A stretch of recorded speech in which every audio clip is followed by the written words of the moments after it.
Dios los continúe bendiciendo a todos en esta mañana. Para los que vienen asiduamente, sabemos que estamos llevando adelante un estudio de Hechos de los Apóstoles. De alguna manera podríamos decir que es el cumplimiento de lo que el apóstol Pablo, luego de su tercer viaje misionero, en aquella convención que se realizó en Asia Menor, dice: no he rehuido de anunciar todo el consejo de Dios. ¿Por qué le digo esto? Porque tal vez si nosotros un día estudiamos un evangelio, otro día estudiamos una carta, otro día estudiamos algún libro del Antiguo Testamento, porque como la palabra dice, toda la Escritura es útil para instruir, para reprender, etc. Pero ¿qué nos puede pasar? Que aunque llevemos muchos años predicando, puede ser que se nos escape algún pasaje el cual nunca ha sido predicado. De alguna manera, haciendo estos estudios, hermanos, nosotros vamos a recibir todo lo que es relevante para nosotros, pueblo gentil, que ha conocido acerca de la gracia de Jesucristo, porque precisamente el apóstol a los gentiles, que era el apóstol Pablo, allí fue y anunció a gente que arrancó de cero. No era como el israelita, que cuando hablaban de una historia, la historia era acerca del padre, del abuelo, del tatarabuelo, pero pertenecían a un linaje, estaban identificados, y ellos se sentían muy identificados con estas historias, pero aquellos, como dice la Escritura, a los que se les dijo en algún momento, vosotros no sois pueblo, se les diría, vosotros sois pueblo mío. Y Jesús ya le anunció a los discípulos. Claro, ellos no entendían, como a veces cuando predicamos la palabra, no toda la palabra es entendida. Pero Jesús ya le avisó a los discípulos cuando estaban haciendo sus recorridas de evangelización. Allí dice: también tengo otro rebaño que he de atraer a mí. ¿De quién estaba hablando, hermano? De la palabra profética que se cumple. Dice: para que se cumpliera la palabra. Cuando Jesús fue y predicó en Galilea de los gentiles, la tierra sentada en sombra de muerte, luz le resplandeció. Y allí, hermanos, sabemos que Jesús comienza pregonando este mensaje a gente que se habían autoconvencido, como si uno empezara a leer los libros de la ley, lo que sea, y a practicar rituales, y se autoconvencía y decía: yo soy judío. Bueno, había pasado esto con los samaritanos, eran gente que habían sido deportados de otras naciones, se habían establecido ahí. Cuando empezó a proliferar animales salvajes y cosas que atentaban contra ellos, se les mandó, dice: indaguen cuál era el Dios que se adoraban en aquella tierra, y allí mandaron un sacerdote que ni siquiera levita era, y les instituyó y les enseñó las cosas, y hablaban así: sí, somos, pero no, se mentían a ellos mismos, como que yo esté parado acá adelante y le diga: sí, yo soy de la tribu de Efraín o de Manasés o de cualquier otra tribu, me estoy engañando a mí mismo. Bueno, así hacían los samaritanos, gente tan gentil como somos nosotros, aunque estudiaban y conocían lo que hoy nosotros le llamamos el Antiguo Testamento. Y Jesús allí comienza anunciando de una manera allí un poco, podríamos decir, de la manera menos pensada, porque hoy por hoy, si nosotros queremos llegar a una población, ¿qué hacemos? Averiguamos, dice, donde hay un estadio, donde hay un cine, donde hay un lugar donde se pueda agrupar muchas personas. Pero ¿cómo anunció Jesús el Evangelio a aquel pueblo? Lo anunció a través de una sola mujer, que fue al pozo de Sicar buscando agua en un momento. En una mujer que había tenido una vida desordenada, nos muestra la palabra. No fue en un momento en que esa fuente de agua estuviera repleta de gente, como podría haber sido antes de la salida del sol o a la puesta del sol. No, cayó en el momento menos impropio para no ser vista por los demás. Y allí, ¿con quién se encuentra? Con Jesús, que le anuncia el mensaje. Y así, hermano, vemos en cuántas oportunidades, hermano, esta transmisión del Evangelio se realiza a través de un solo instrumento que Dios llama, como Felipe y aquel etíope que iba de camino, se estaba volviendo a su nación, y allí se encuentra con Felipe por una revelación de Dios que había tenido. Dios, hermano, usa instrumentos, y no es de la manera que nosotros pensamos, que es con multitudes, como la historia de Gedeón. No era la cantidad, sino que Dios usa sus instrumentos. ¿Para qué? Para que comuniquen la palabra. ¿De quién es la responsabilidad hoy? ¿Es mía? Sí, es mía también, pero también es de todo el que está sentado ahí escuchando. ¿Qué hizo el apóstol Pablo en sus viajes misioneros? No fue y dio un seminario donde él era un expositor de la palabra, los ingleses le dicen lecturer, ¿tá? La persona que va, no deja intervenir a nadie, viene y da una cátedra de algo y luego se va. No iba dando cátedras por allí, sino que él se integraba con los hermanos, trabajaba con ellos, hablaba con ellos públicamente y por las plazas, dice. En todo momento allí estaba compartiendo la palabra de Dios. Y entonces llegamos a ese pasaje que hablábamos, que ya lo estudiamos algunas reuniones atrás, dice, no he rehuido de anunciarles el consejo completo de la palabra de Dios. Así que, hermano, aquellas iglesias que se habían ido formando en lo que es Grecia, en lo que es actualmente Turquía, todo lo que es Asia Menor, que todas esas cartas que nosotros luego tenemos habían sido en su mayoría fundadas inicialmente a través de una obra misionera y luego llegaba la carta. Hay alguna excepción, como es la carta a los romanos, donde la carta va antes que el apóstol. ¿Ah? Eso también lo tenemos que saber. Leemos el capítulo 16 de la carta a los romanos y vemos que envía la carta y siempre estaba su expectativa, siempre estaba su deseo de ir y visitar, y sé cuánto he planificado y he deseado ir. Y bueno, los planes de él eran otros. Dice, cuando vaya de camino a España los quiero ir a ver. Bueno, aún Dios no le había revelado que no iba a poder ir a España, que allí iba a ser encarcelado en Jerusalén. Y bueno, a lo último de los tiempos, ya cuando volvía del tercer viaje misionero, el Espíritu iba dando testimonio de estas cosas. Así que para nada se sorprendió, porque desde el punto de vista en que nosotros miramos las cosas, porque los juicios de Dios, ya desde el Antiguo Testamento enseña, son distintos que los juicios de los hombres. Y la perspectiva de los hombres hemos dicho, pero qué macana, qué obra del diablo que se levantó, de haberse levantado allí contra el apóstol Pablo. Porque desde la perspectiva humana nosotros esperaríamos de que los hermanos oyesen, creyesen, se convirtiesen, pero todo lo contrario. Pero Dios, hermano, torna lo que es malo en algo bueno. ¿Por qué? Porque a pesar de que los que estaban destinados, porque hay destinados para salvación y hay destinados para condenación, eso también enseña la palabra, porque el Señor ha elegido, dice, a Jacob amé, mas a Esaú aborrecí.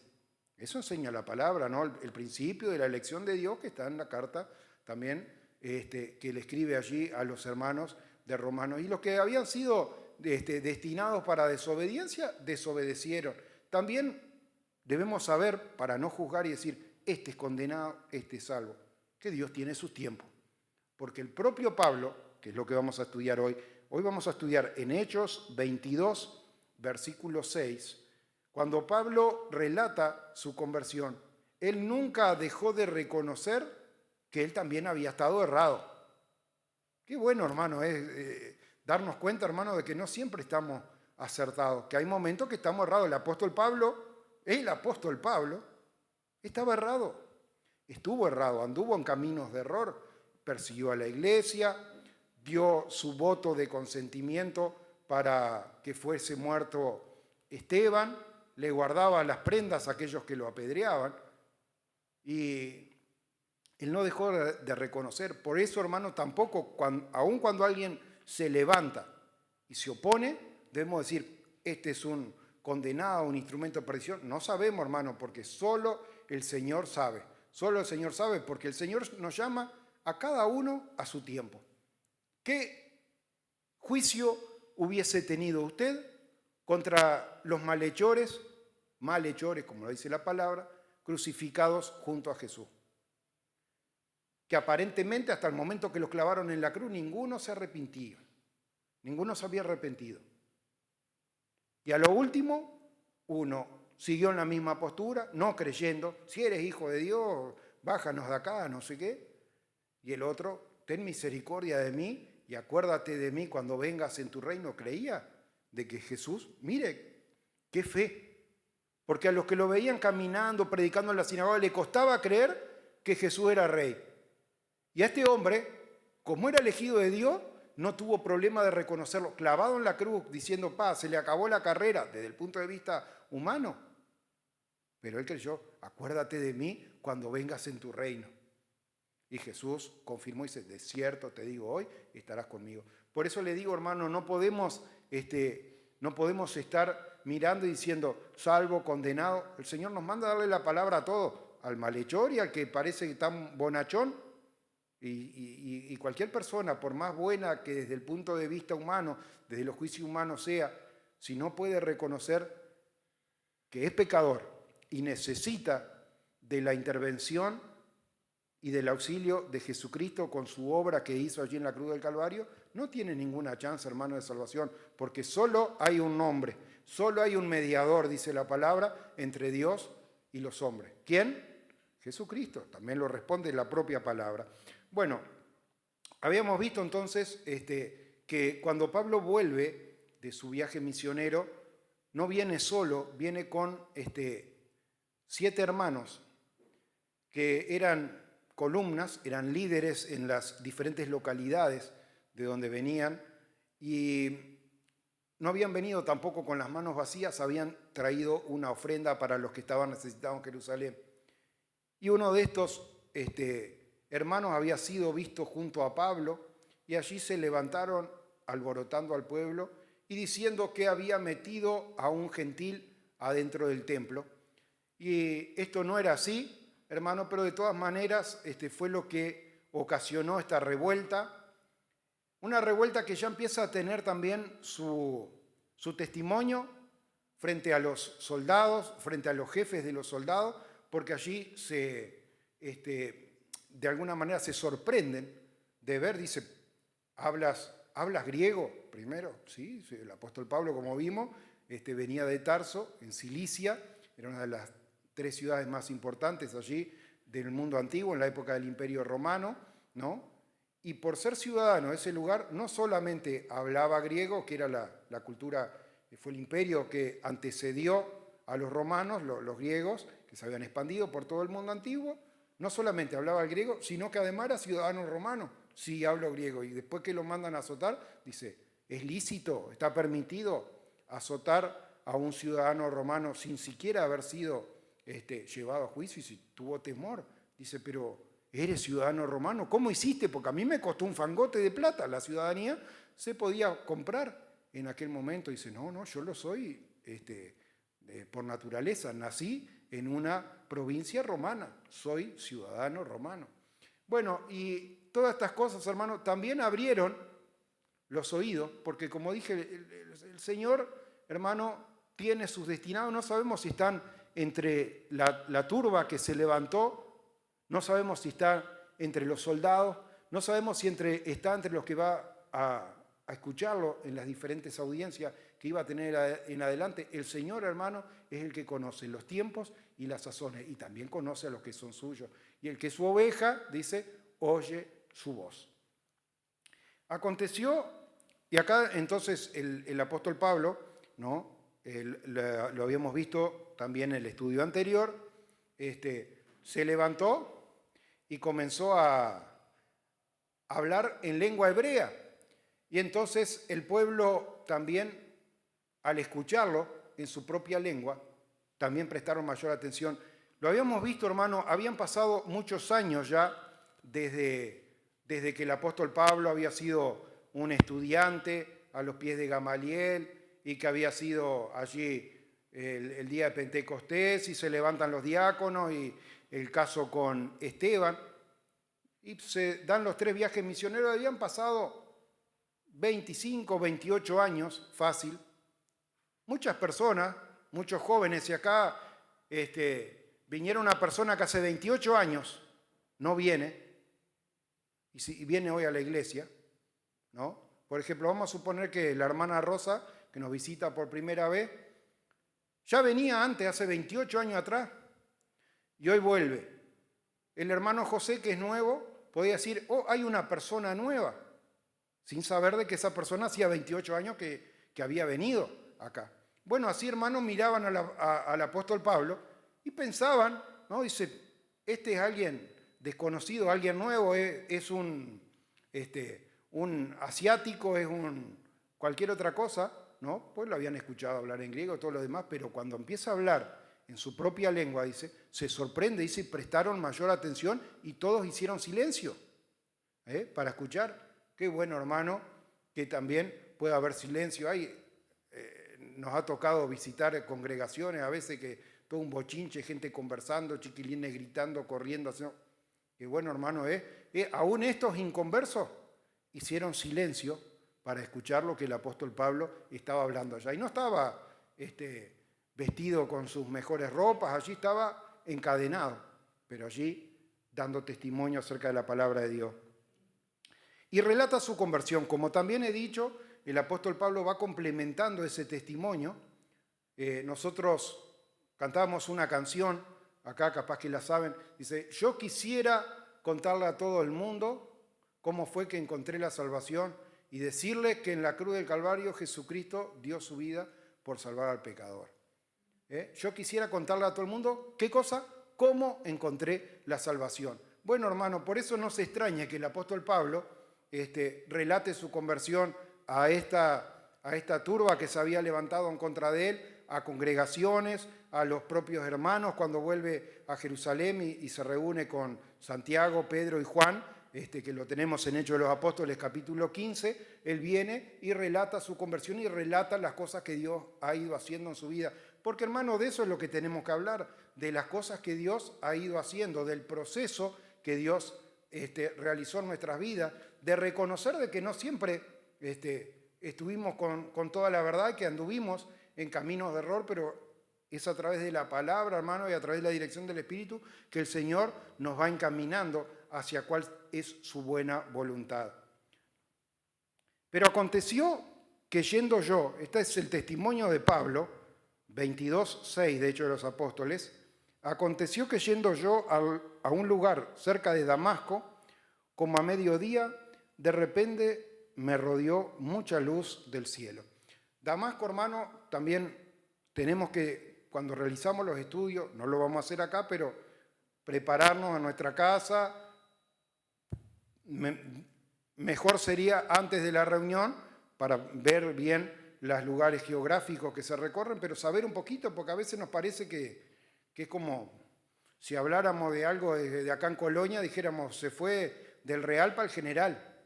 Y no es así, hermano, se fue de un país a otro, persiguiendo. Fíjese, hermano, que cuando uno está en el error, también hay gente estando en el error que le pone una voluntad bárbara.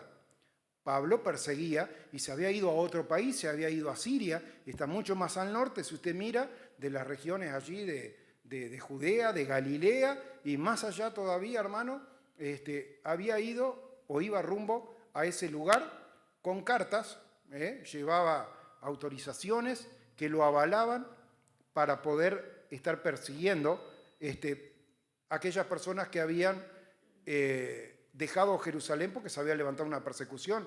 Recuerda que cuando es muerto Jacobo, ¿no?, y Pedro es encarcelado, se levantó una persecución y a excepción de los apóstoles, la mayoría de los creyentes se fueron diseminando por distintos lados. Entonces había expatriados, había dispersos por todos lados. Y allá, hermano, lo salió a buscar Saulo, el perseguidor, salió con cartas a buscar a esta gente.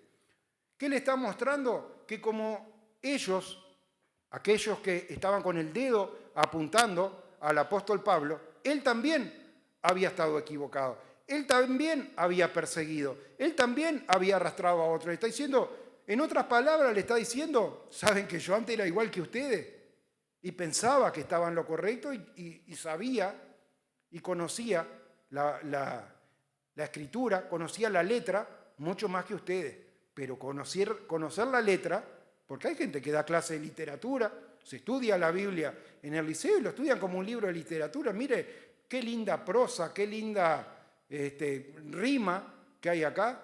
Conocían la letra como conoce un profesor de filosofía acerca de lo que puede decir la letra, pero no conocía a Jesús.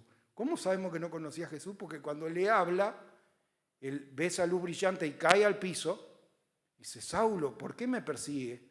Él no sabía, no le dijo, perdóname, Jesús, estaba equivocado.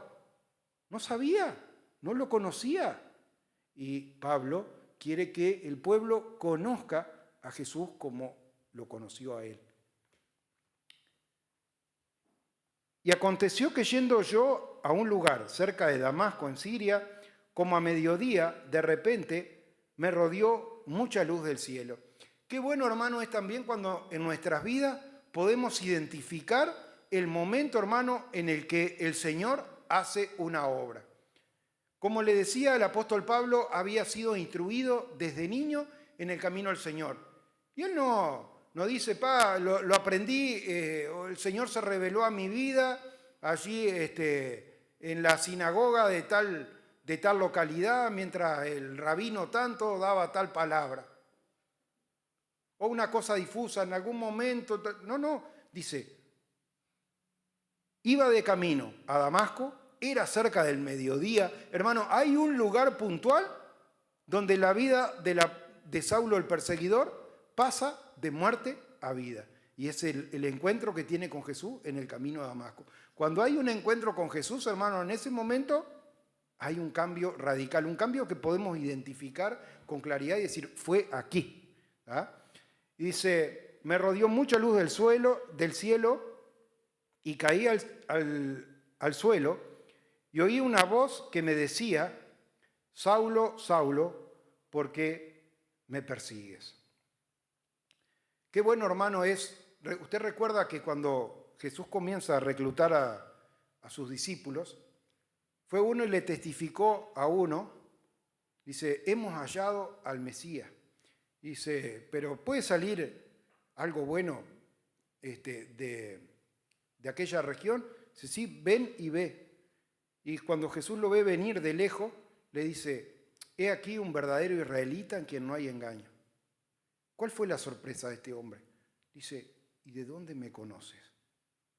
Acá también Saulo podría haberse preguntado, dice, ¿de dónde me conoce? Debemos saber, hermano, que el Señor nos conoce a cada uno. Nos conoce a cada uno por nuestro nombre. Y sabe aún, hermano, porque podemos ver llegando a la persona acá. Pues no sabemos qué estuvo haciendo media hora antes de venir. Y Jesús, hermano, conoce todas las cosas y dice, te vi cuando estaba debajo de la higuera. ¿Cómo me viste? Si la higuera está, vamos a decir, para los que estamos en Colonia, yo estaba en el General y vos me viste. El Señor, hermano, conoce a cada uno, conoce su historia, conoce de dónde viene y conoce hacia dónde va, hermano. Y aquí lo llama por su nombre y le tira la oreja y dice, Saulo, ¿por qué me persigues? Yo entonces respondí, ¿quién eres, Señor? Y me dijo, yo soy Jesús de Nazaret, a quien tú persigues. Y los que estaban conmigo vieron a la verdad la luz y se espantaron, pero no entendieron la voz del que hablaba conmigo y dije, ¿qué haré, Señor? Mire qué cambio, hermano. No empezó a argumentar y decir, pero a ver, explícame porque a mí no me queda bien claro. ¿Cómo es esto así o así? No. Cuando alguien, hermano, se doblega a los pies del Señor, ¿qué dice? ¿Qué haré? ¿Qué haré? ¿Qué haré, Señor? Y el Señor me dijo, levántate y ve a Damasco y allí se te dirá lo que está ordenado que hagas. Y como yo no veía a causa de la gloria de la luz, llevado de la mano de los que estaban conmigo, llegué a Damasco.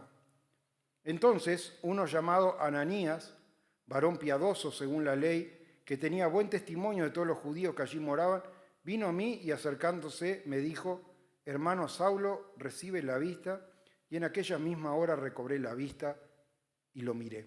Recuerda, hermano, también que este hermano que estaba viviendo allí en Damasco, cuando usted estudia la historia completa y los distintos testimonios que da la palabra, él se había resistido. Dice, pero ¿cómo voy a ir a anunciarla a este si yo escuché todas las cosas malas que hace? La gente que lleva presa, que los arrastra de un lugar a otro, a las cárceles y todo lo demás. ¿Cómo voy a ir a predicarla? Mi hermano, Ananías pensaba como muchos creyentes modernos piensan hoy. Dice, ¿qué le voy a hablar a este? A este hermano, como le dijo Dios en aquella revelación que tiene el apóstol Pedro en la casa de Simón, el curtidor en Jope, no llames inmundo lo que Dios ha santificado. Hermano, cuando Dios ha santificado, Jesús ha dado su vida por una persona y es un escogido de Dios, hermano, no lo juzgue, no llames tú común o inmundo lo que Dios ha santificado. ¿Podemos decirle amén a esto? Amén. Y él le dijo, versículo 14, el Dios de nuestros padres te ha escogido para que conozcas su voluntad y veas al justo y oigas la voz de su boca. Mire, hermano, qué inescrutables son los caminos de Dios, porque no lo mandó Ananías a que él le comunicara el camino. ¿Sabe que hay casos? Relata la palabra, cuando Apolo vino, allí se reunió con Priscila y Aquila y él predicaba y no sabía exactamente, y lo llamaron y 2 hermanos lo instruyeron en el camino del Señor. Pero acá no fue Ananías a decirle, mira, yo te voy a enseñar cuál es la doctrina, cuál es el camino de Dios. No, dice, Dios ya lo había comunicado, dice, te ha elegido Dios para que oigas la palabra de su propia boca. Así que, hermano, tenemos que tener un respeto muy grande por lo que el apóstol Pablo escribe, porque lo que el apóstol Pablo escribe, como dice en 2 Corintios 15, lo recibí del Señor. Dice, no lo recibí de hombre alguno. Esa palabra, hermano, que el apóstol Pablo enseñó a cada uno, no era su manera de pensar, su interpretación, su doctrina o lo que algún otro hombre le había comunicado, sino que Dios lo había elegido para escuchar directamente las palabras de boca de Jesús. Porque serás testigo suyo a todos los hombres de lo que has visto y has oído. Ahora pues, ¿qué te detiene? Levántate y bautízate y lava tus pecados invocando su nombre. Así que, hermano, acá también, hermano, enseguida dice, bueno, no se quede quieto, hermano. También cuando escuchamos esta palabra, preguntémonos a nosotros mismos esta exhortación que Ananías le hizo a Saulo de Tarso. Ahora, ¿qué te detiene? Levántate, bautízate y lava tus pecados. Hermano, porque sabemos que también cuando tenemos la oportunidad, si no estamos clavados en una cruz, si no estamos en una cama de un hospital que no nos podemos levantar, también debemos obedecer al Evangelio y ser bautizados, hermano, para el perdón de los pecados. El que creyere y fuere bautizado será salvo. Hasta acá el estudio de hoy, hermanos. Espero que continúen allí estudiando la palabra para continuar, si Dios así lo permite, el próximo domingo. Los dejo con el pastor Renzo acá.